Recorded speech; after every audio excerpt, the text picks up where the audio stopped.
Father's heart. The mystery He lavishes on us is deep, cries out too deep. Oh, how desperately He wants us.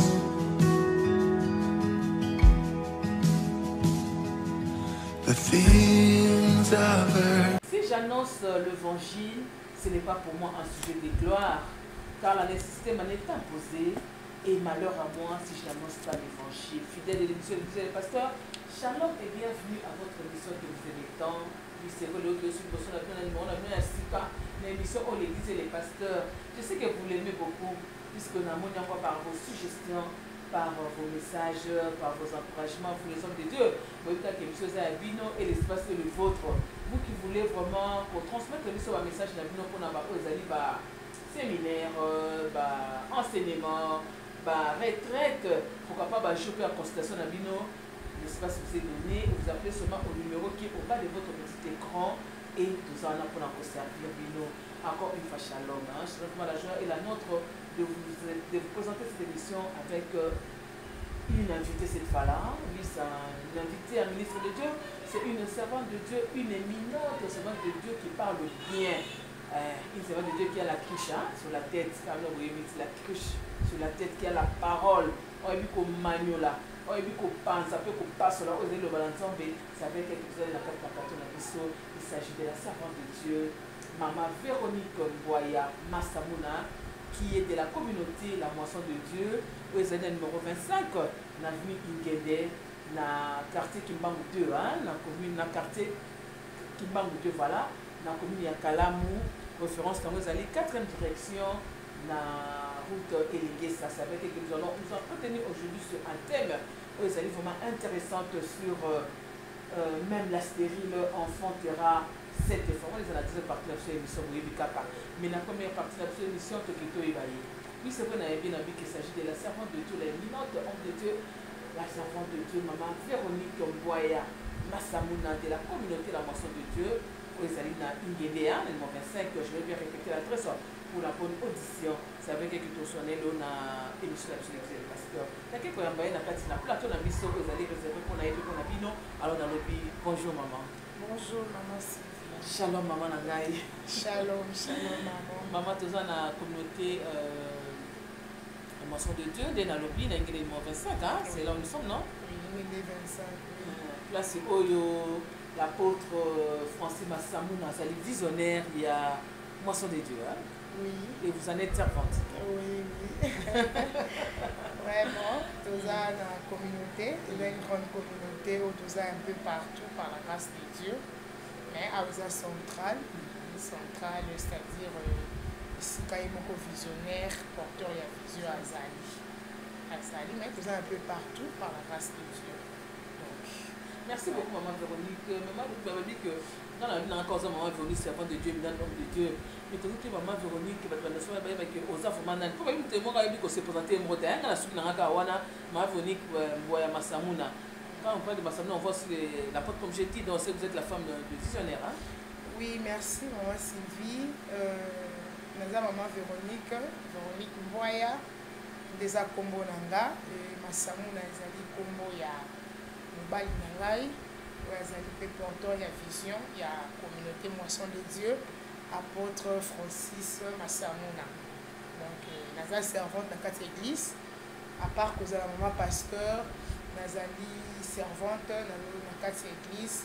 Naza parmi bateaux, nazo soutenir vision pour na okende na otina accomplissement.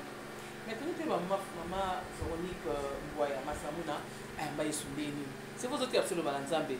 Mais tu as dit que Moutabota Makaka servante de Dieu, il faut passer par un parcours, il faut recevoir Jésus dans sa vie comme Seigneur Sauveur pour pouvoir bien moi en Nzambe. Alors au bandaka que vous avez moi en Nzambe ndeni ni, vous avez payé son année na bomo na yo. Vraiment merci beaucoup maman Sylvie.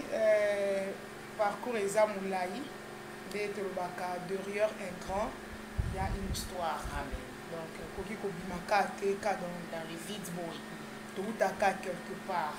Alors nazali moko ya oyo nazaki évangélisé na na évangélisation à porte à l'époque où vraiment dans un souci nango mingi soki ekoki vraiment mopepe wana ekoki kozonga parce que nga nazali fruit ya évangélisation porte à porte na yambaki bandeko oyo bateyaki nga baprésentaki nga Jésus bien que nazalaki déjà na une famille chrétienne oyo tozalaki kokende na baparents na baekodime et chaque dimanche donc tozalaki kokende comme d'habitude mais rencontre wana personnelle nasalaki yango te bien que je faisais partie de l'église et d'une famille chrétienne tant bateyi biso tozalaki deux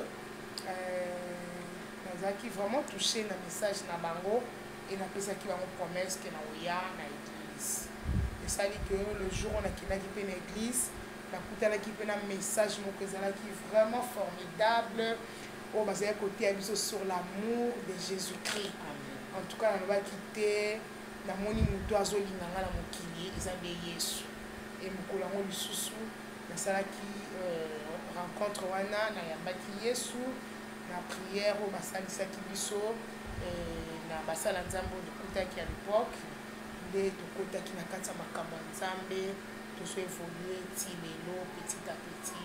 Donc prenez un jour à rencontre vraiment personnel ça ezalaki vraiment jour moko ya inoubliable nalobaka si il faut fêter un anniversaire vraiment eza nde baanniversaire ya modèle wana oyo ezalaki mokolo oyo botami ya sika mokolo oyo change vie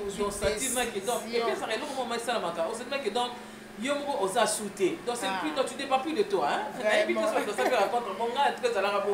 vraiment eza rencontre moko vraiment na profiter pour naïbisa bandeko il faut commencer par là puisque lelo toza na bainvité na baéglise toza na moto azoyebi soki nga aza mwana masamuna nga aza mwana la moisson mais bana Yesu bamingi te bato ebele baza gagné na baéglise mais baza converti te alors ça c'est profond hein selon moi kitoko ça c'est vraiment moi à l'église mais na moi na Yesu te donc ça plus attaché à l'église mais pas attaché à Jésus plus attaché aussi na ba pasteur surtout ayebi même pas ayebi ata kombo église te mazoyebisa oki nga eza mwana ya dadi et tout omoni mais départ il faut ezala nde wana kobanda na kosala rencontre wana personnelle na Jésus-Christ kopesa ye vie na yo kotikela ye motema ke ye nde azala maître ye nde azala sauveur parce que toza sauvé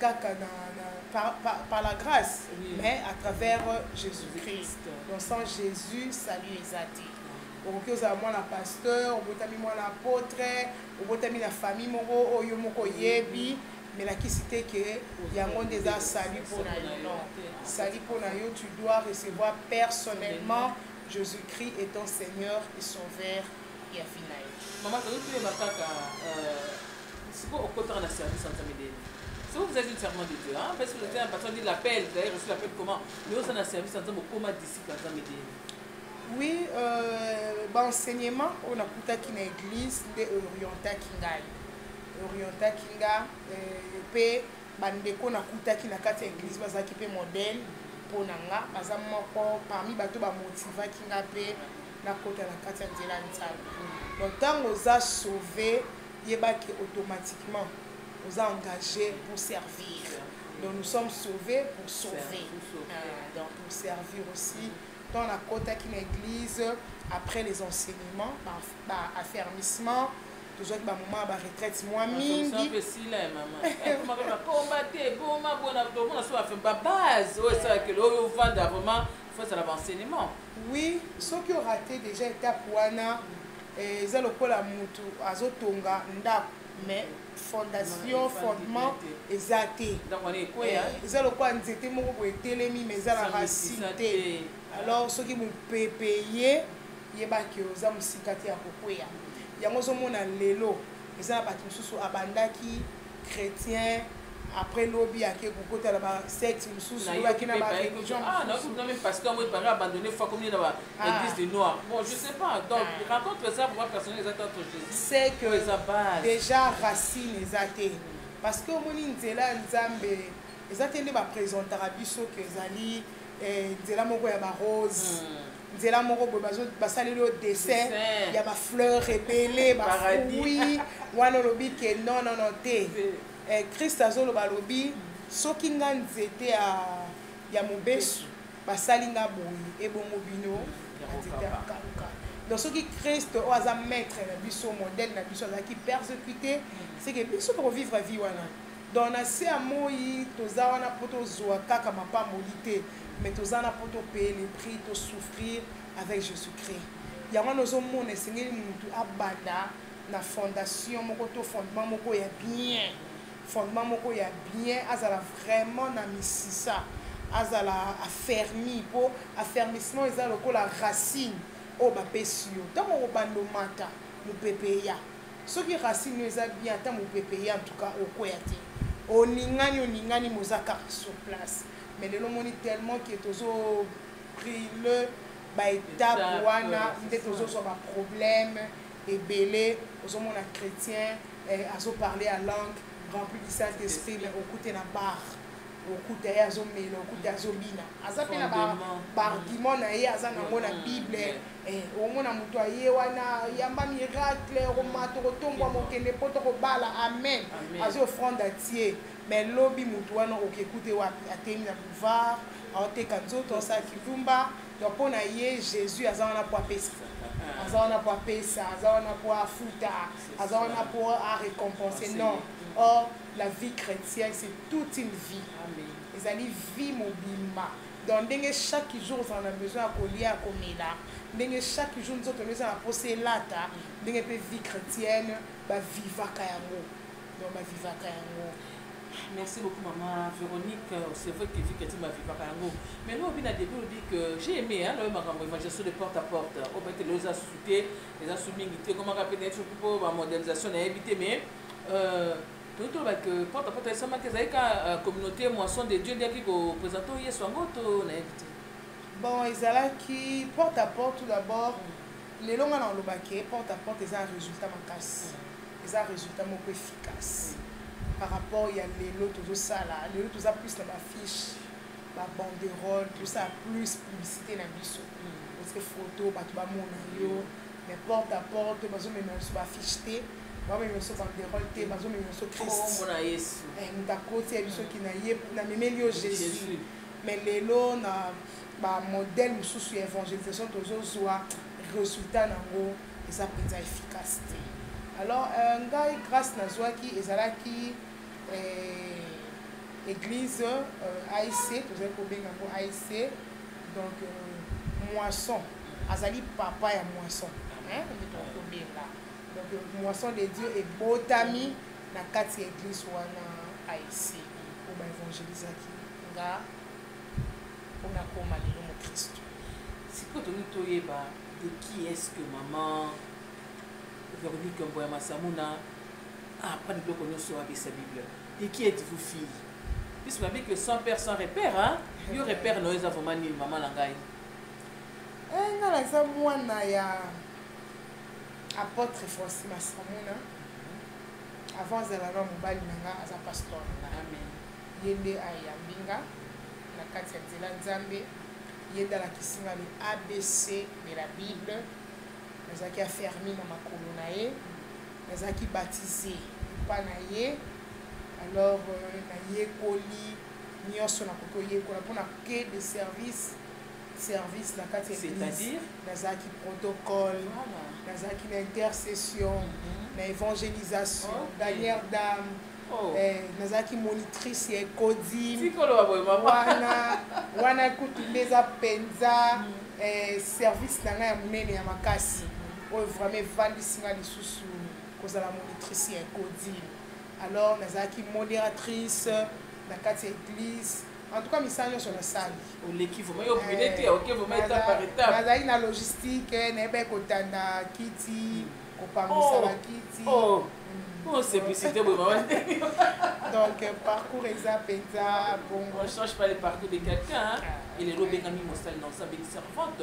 Moi je dis que c'est une servante qui a la cruche sur la tête na quoi na oloba maman parce que moi j'ai été écouté na yo quand on sauter au jour le banzambe mais na quand même na loba relation bon c'est votre mari hein total en côté peut-être balaté mais relation na vraiment siko entre papa na mwana eza ndeni to tiaka papa na mwana mwasi na mobali te. Vraiment entre papa na mwana naza na si ya makolo na ye, donc c'est-à-dire nazo soutenir la vision oyo nzambe apesa ye, parce que vision ekoki ozala vision esengaka baanimateur ya vision bazala, donc bato bakosoutenir vision po ekende ti na accomplissement nango, donc c'est-à-dire esika nzambe alingeli ekoma. Donc naza mwana oyo nazosoutenir vision, nayokaka oyo ayebisaka biso, nasalaka oyo ya lobi, donc soki azwi sidi l'Éternel toza wana po tosala kaka nde nzambe alakisi ye, parce que nzambe azoloba na Moïse okoyebisa peuple nanga to basala selon le modèle oyo nga nalakisi Moïse. Donc eza na modèle oyo nzambe alakisaka le visionnaire, ezosenga po vision kende malamu, biso toza baanimateur ya vision, toza bana na kati ya ministère, tosala selon ce que Dieu a montré au Père. Donc toza wana kaka mpona kolanda ndenge nzambe azoloba. Nalinga mpe tosala ndeko no basi bapasteur mpe, puisque na certaine oyo batema bavision mibale na bango, lokola moni aza servant de Dieu, aza mpe pasteur, aye mpe liloba, alors azotelemela vraiment plus vision mobali na mpona mwasi yango oyo koloba nini bato peut-être na deuxième partie ya émission na biso. Bon, nga tout d'abord, eloko ezosala nga mabe nazolinga oluka ngo tila supporta yango mpe te na matoi na nga ke basi ya bapasteur, bana ya bapasteur souvent bazwaka te lipamboli oyo babénéficiaka te na bagrâce ya papa to ya mobali na ye. Donc nga nalinga yango te, nayelekala matoi na nga te, nalobaka avant ya kozala mwasi nazali mondimi, nazali mwana, nazali chrétienne oyo naza na besoin na former to naza na besoin na raté te na babénédiction nyonso okola pesi.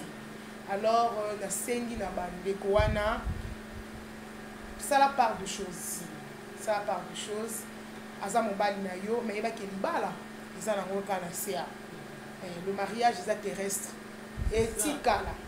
Le mariage, tu peux ou ne pas à la carte mariage et ça n'a pas grave, mais ce qui est grave, on raté l'éternité.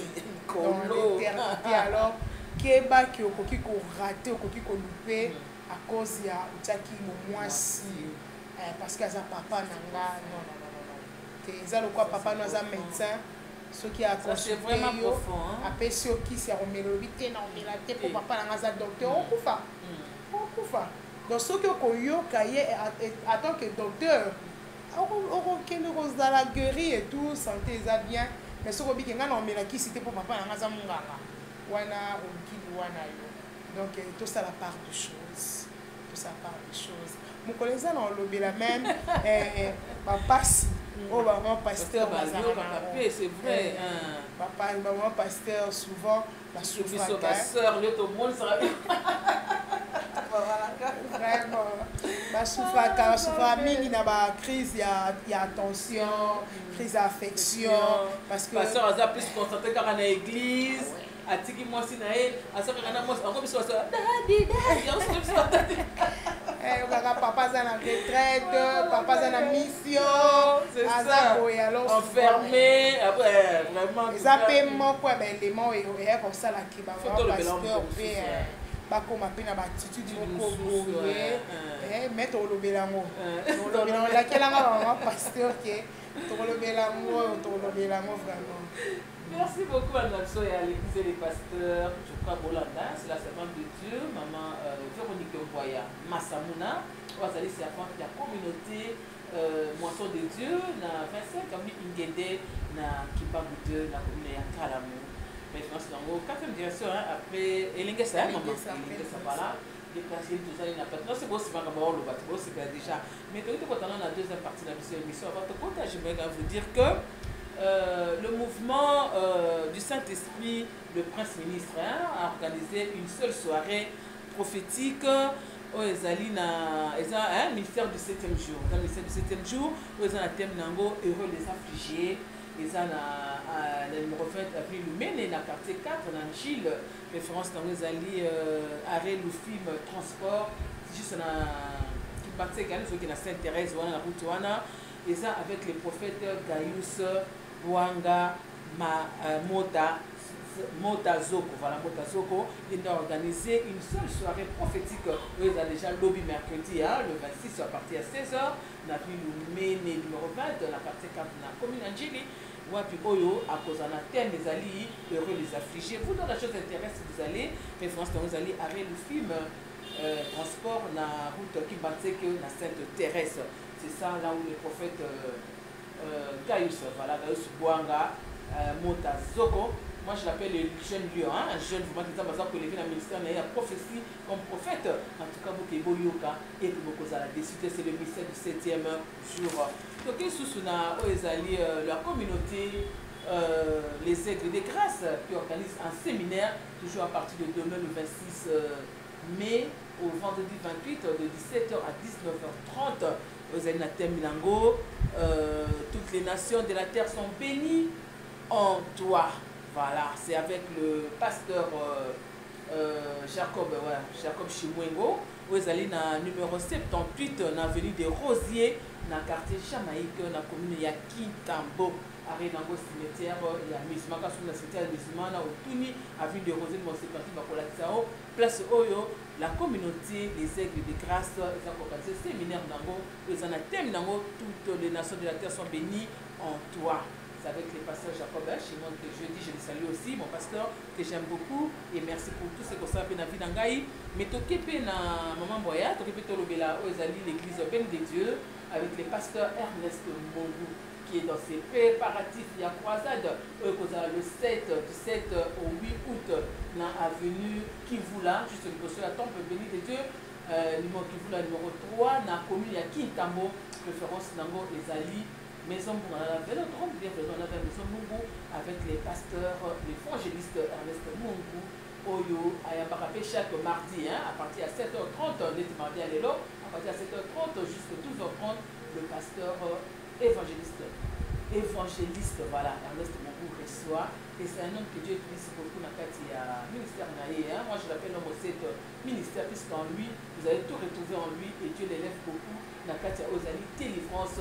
Il y a âme, na biso, salinan, ça vous vient ensemble. En tout cas, maman, tout ça un peu na epainayo pour la commission que moisson, la communauté moisson de Dieu peut organiser ni même plus pour la autorité pour ça dernièrement que la lumière splendide avec la femme. Hein? On est les 4 le 17 one day, le 17 mai. En tout cas, c'était vraiment bien, mais ils ont pu préparer du sur le commune. Ok, moisson de Dieu, par la grâce de Dieu, nous avons préparé à partir déjà du 1er juillet, donc du 1er au 4 juillet, nous avons une grande activité au Dossa la Kango chaque année. Nous avons appelé ça vision, nous avons même la stérile enfante 7 fois. Même la stérile enfante 7 fois, ils ont vision, moi quoi, vision, nous avons appelé ça vision la communauté moisson. Du 1er au 4 juillet. Au 4 juillet, donc déjà. Donc on a déjà du 1er au 4 juillet en communauté moisson des dieux à la centrale de 25 na Kimbangu, commune ya Kalam. Toujours se préparer déjà, tout ça on a fait un préparatif. L'événement tout ça on a encore oui, tout ça on a un événement phare. Yangoana, ce que il y a après. Les pasteurs.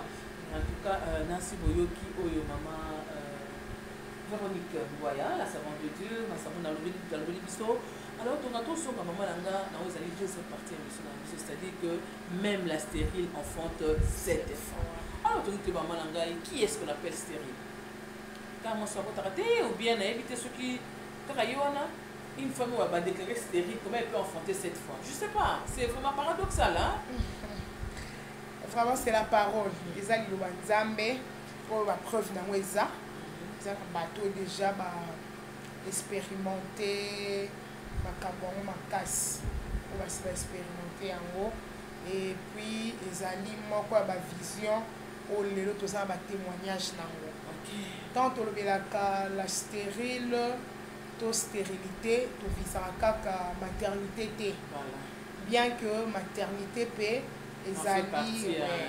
eza vraiment lokola base moko mais tolobelaka na couche nyonso parce que stérilité tout d'abord ezali absence ya production absence ya production bon absence ya production ntango moto aza koreproduire te même eyebi ke en dehors ya maternité eza même na baesprit oyo eza stérile ya na baesprit oyo eza stérile oyo donc ekoki même pas koproduire eproduire elo te moto aza ta dans manque ya bainvention ye aza wana nyonso kaka oyo ekoya eya kaka donc stérilité wana totouche yango na badomaine vraiment nyonso mais tobandaka plus na domaine ya maternité parce que eza wana nde place wana nde vision ebota mpenza wana parce que tu vois so otangi même na Genèse la vision de Dieu eza ke moto ayeba koproduire mpe moto aya reproduction ezala alobi na Adam Ève soyez féconds multipliez-vous. Donc c'est ça la pensée de Dieu, la vision de Dieu sur l'homme, et ça que nous doit reproduire. Mais qu'est-ce qui fait c'est que nous déjà pensé on a ma reproduité à côté de la stérilité bah cause des animaux est-ce qu'il y a vraiment des causes vraiment la cause des ébélés les ébélés à moi-même toujours lancé appel dans la nyonso bazo la biso bon ça là vraiment effort il y a pour manquer une activité wana mais que par la grâce de Dieu tu vois lisusu ko expliquer mingi na makambo nzamba yebisi ba même quelques causes maman na ba na pe ba ko ti mo chasso na monoko ba cause eza ebele omoni ennemi nanu ya liboso eza diable donc ndeko na eza ennemi na yo te lelo tozobosana tokomi ko orienter combat spirituel na ba frère na biso tindela tata mwasi moto tindela noko moto mama na azoloka yo non ennemi na yo ezali diable c'est notre ennemi oyo ya libela tozo combattre nde ye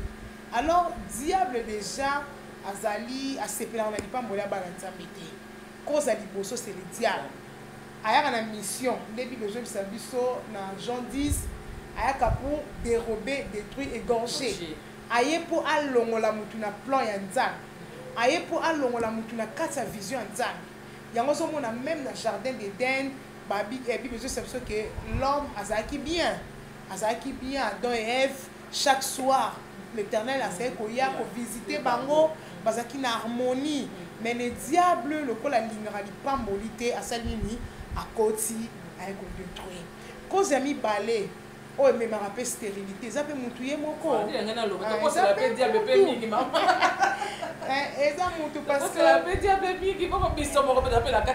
vraiment bible elobi na biso c'est par ta faute okoperdre héritage bible elobi na biso lisusu ke ce qu'un homme aura sémé il le moissonnera donc principe wana elongwe te makambo mosusu oyo osali mpe na vie ekoki mpe korendre yo stérile yana mwasi mosusu asali bavie ya désordre baavortement et puis lobi boye asimbi mwana te eza motu ozalaki méchant envers les autres asala bamakambo ebele ebebisi mpe lobi yango wana nazalaki na message mona te yaki na kati ya bamama na lobi eza na baerreur oyo lelo biso tosala to basala mpe na avant biso na baparent lo tozofuta ndenge moko mpe oyo biso tozosala esaki bagénération future mpe efuta donc bacause eza ebele bamaladi ezali oyo mpe ezomema stérilité omoni eza na bamaladi mosusu motu mosusu aza na baproblème ya varicocele aza na baproblème ya bainfection bamakambo eza ebele yango wana ntango tokokutana na kati ya milulu wana na ngolo ya nzambe todeveloppe makambo wana nyonso donc tozala tosasorti na stérilité na fo toyoka na milulu na mapesa tozama ndambo te ata kisi moke vraiment biso déjà ngu nango bato bazoyoka. En tout cas, c'est du 1er au 4 juillet. Hein? Alors, la communauté, vraiment, la moisson de Dieu, na Nguédébo 25. Venez écouter et vous ne serez pas déçus. Moi, je dis que vous ne serez pas déçus. Oui. Ezaka na milulu wana te. parce que biso tolobaka yesu nde mosali bolamu yesu soko ndimeli kala ndako novandi omona bolamu kala nzela nde otambola otieka foi na bato mosusu motu mosusu na kati ya bible yesu azalaki même pas koya na nzela na ye miracle ezokende place mosusu mais asali violence jésus azoye pa na ye te la femme a perte sang azokende na nzela mosusu destination mosusu mais ye amilobeli alobi lelo si je ne pouvais que danse alobi ngai ekorate ngai te nazoloba ke lokola mwasi ya foi avant même le premier avant même juillet miracle eza possible le miracle eza possible ka nozondima biso ozondima liloba place oza mbala moko omona miracle donc nzambe avandi na kati ya moisson te mais nzambe avandi na kati ya liloba na ye mais maman nazoka epa na ngai longo mpe sobangai mpe ekoleka na biloko wana stérilité nasoka mpe ezobouillonne mpo na ngai je sais pas pourquoi ke epe eboza témoignage ya eloko wana même la stérile enfantera cette fois yango nalobaki na vision wana phase ya liboso totushaka eza stérilité du point de vue maternité parce que vision ebotami nde wana vision ebotami nde wana na couple na biso nga nazwa message oyo avant même nakota na ndako ya libala donc ntango nazopréparer mariage na ngai na kati ya baprière parce que libala bapreparango kaka te na bachat robe bafille d'honneur bafille de fleur bato wana bakokende bakotika kaka mokolo moko wana donc bolie bomeli bobini basepeli bakei yo bandi vie na yo donc le mariage n'est pas la fête eza fête wana te wana eza cérémonie ya libala le mariage eza oyo bandi sikoyo kovivre alors soki ozoprépare libala na osenga yo préparons plus dans la prière zwa vraiment temps na yo makasi po libala eza na bakomba na yo tolobelango prochainement mais peut-être so témoignage na stérile siko ntango nazoprépare libala nde nazalaki oloba nzambe ayebisinga okota libala wana okozwa yango parce que eza ya yo mpo eza moko balibala oyo ezalaki vraiment bavituka makasi nzambe assure nga alobi na opeso mais ntango okota na libala osimba mwana mbala moko te dokota déjà na parole nakota na parole oyebi soki oza mposa ozwa eloko moko nazwa kaka otali gravité te otali toa nakota kaka essentiel nde mona motu mosu alaki esimba meme kisi bazoyebisa ye ke okosalaka 20 ans nakota kaka okolekisa mama nakota kaka ntango nakoti nzambe ayebisinga biyo kosimba mwana mbala moko te vraiment napezaki yango nanu te mpo eza eloko mwana na viva yango te na imagine yango meme pas ntango nakoti na kati ya ndako ya libala près tobandi siko inane 2 ans 3 ans 4 ans okomi sikoyo vraiment okomi sikoyo kopese yango osanti sikoyo poids na yango bi te nayokaki yango kaka sikoyo nakomi ovivre yango koyoka na ovivre ya différent nde naoloba boye omona oka ya histoire mais moto avivre yango ndango oyeba poids nango bato bakomi koloba bavazi bakomi koloba famille ekomi koloba biso bafamille africaine wana okoki koempêche bango te okoki koempêche bango te ata otuma bokilo yaningaki wana komi koloba nazomona te nazalaki koya nyau nanga mona ndako nyau wana azalaki koya monene nyau yango aliaka ble yoka bongo soki bokelukela nyau wana saucisse bato bazoba baninga babokola bato bango babokola banyau donc mutakoti na ndako alobi mutakoti na ndako oyebisi yo na nyau no boye minene yokana wala kutitio boye minene yo na nyau na yo donc ekoempêche bango baloba te même propre famille na yo ekoloba parce que eza eloko moko surtout biso na afrique tolekisa yango te tolekisa yango te toyebi ke soki moto akoti libala na 10 heures na 17 heures fo benga otuna ye boni nyonso basoi bajeune balobaka otie motuka na mai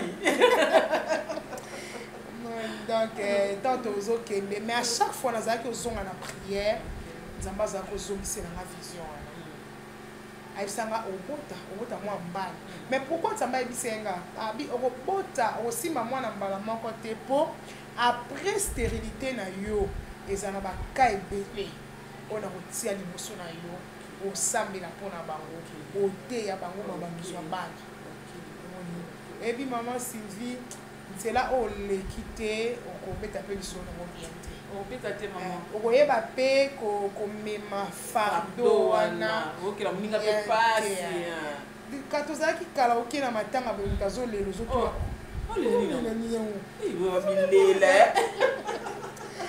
mais soki ekomi na porte ya ndako na yo nde okoyeba pelaki te bato wana balelaki yo koto balela bien te yaka te kolela 2 jours comment kolela toute la vie donc nzambe abaki na nga après temps wana bato ebele bakoya okosambela mpona bango bakozwa bana okoteya bastérile bakobota donc naye kozwa mwana na 7e année ya mariage donc 6e année.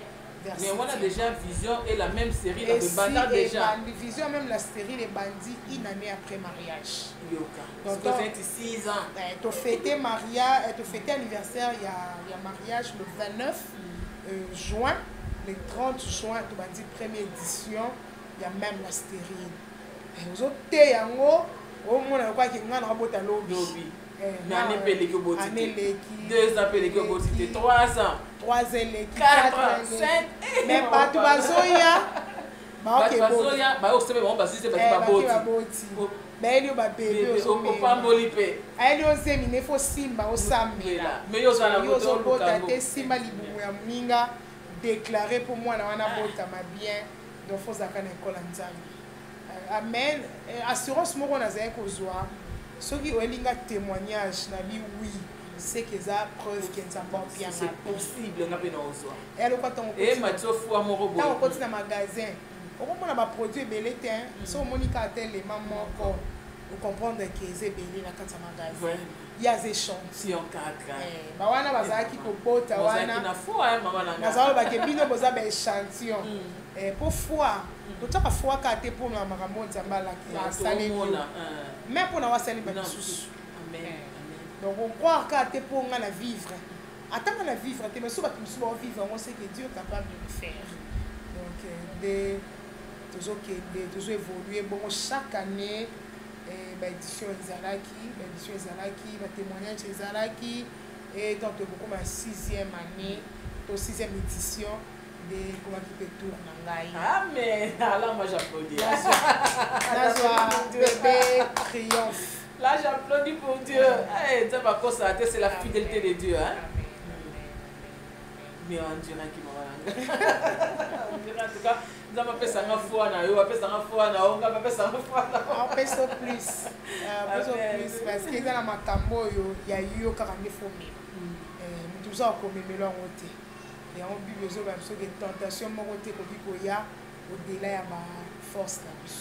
Nous allons permettre de antique la yo loko yoko donc à préparer yo déjà on a yango on les lit pas que si ma mise au tableau il a qui c'était que nous avons les latés nous avons les là mais après avoir collé là aussi courage le pas David bibi David les tina niveau yo malobe bimali soute force vers olela et sili mais na sepel bibi David reprit courage ake ko s'appuyer na makambo nzamba lobaki olela mais après avoir kolela ozwa makasi okolo pesa yo Saint-Esprit pesa yo o continuer jamais on a nzambe tokenda bon kwei otelemi okupoli makolo o continuer ti okeno simba destiné na yo okumisite nzambe en tout cas.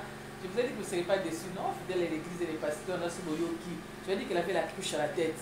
Elle a vu qu'on passe à l'île. Elle a vu qu'on a dit que son moko. Attends, qui n'a assez à fois au mata et puis au simba aux amba pour mettre qui dans Suboyoki.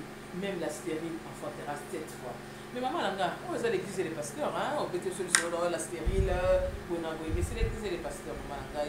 Maman bino ba na ba pasteur.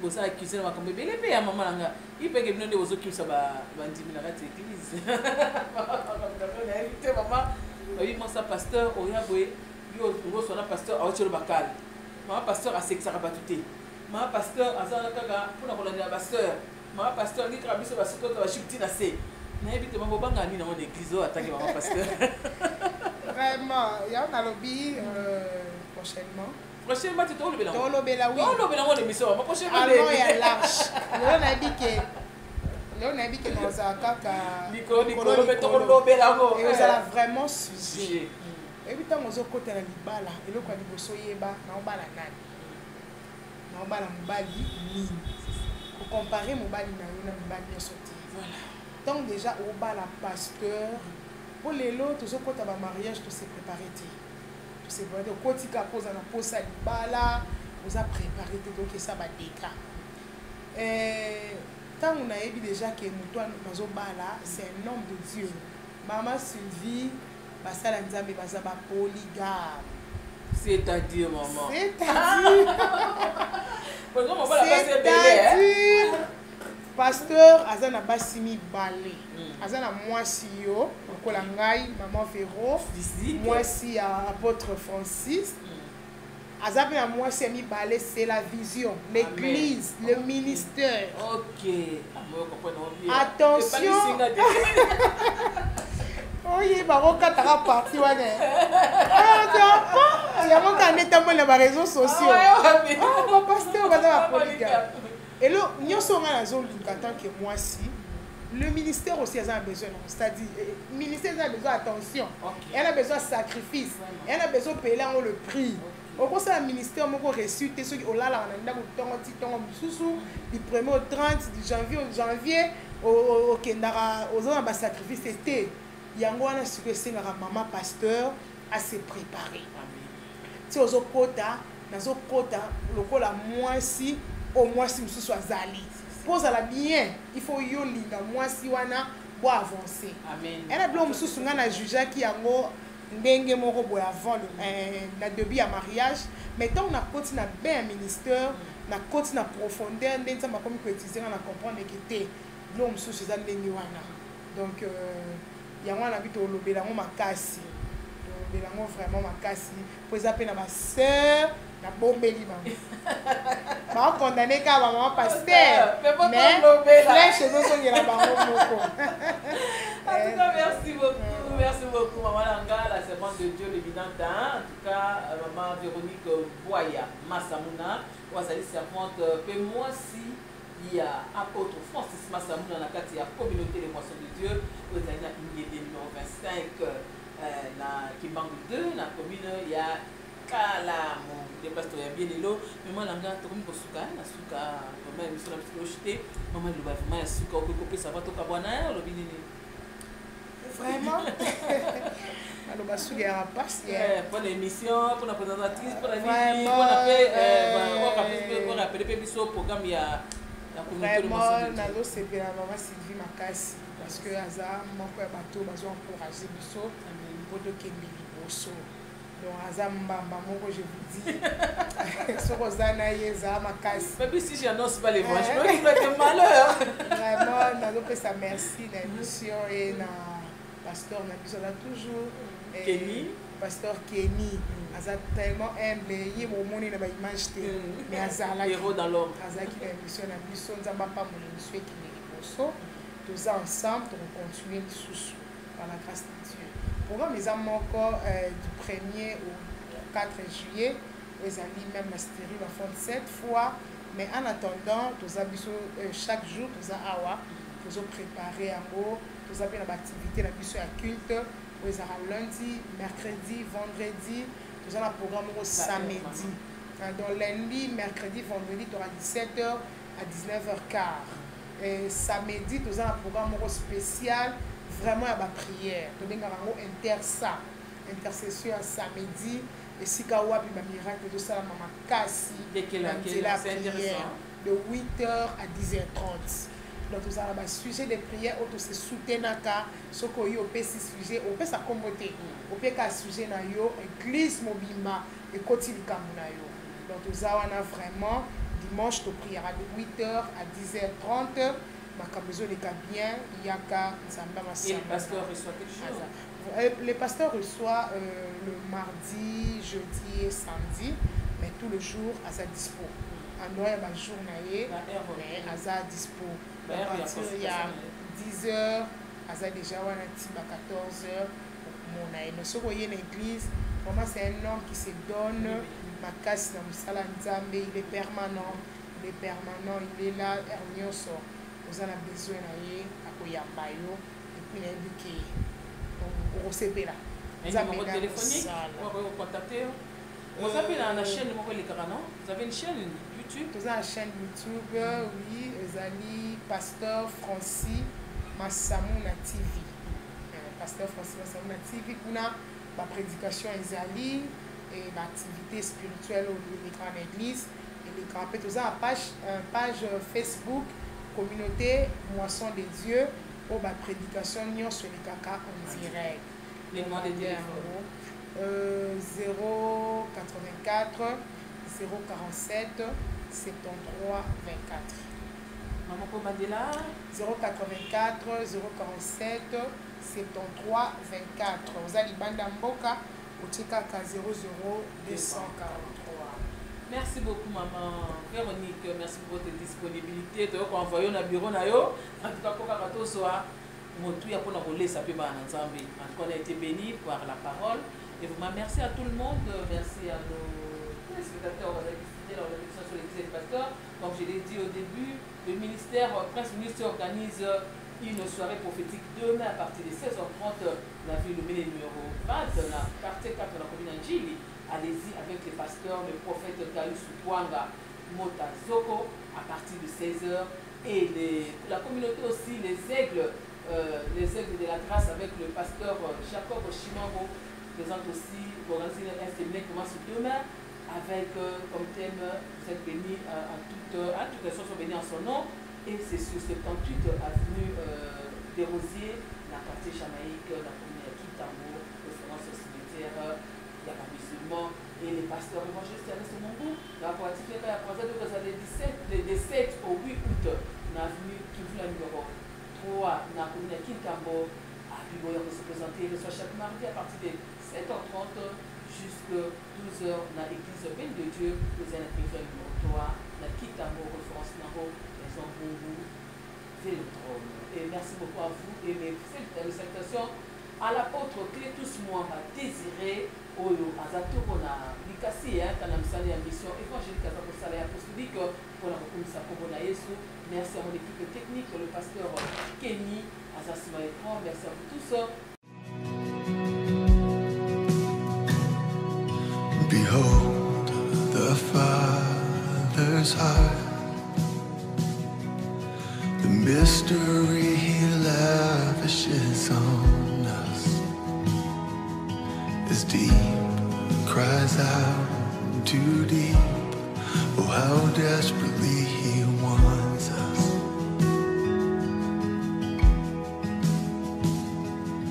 The things of earth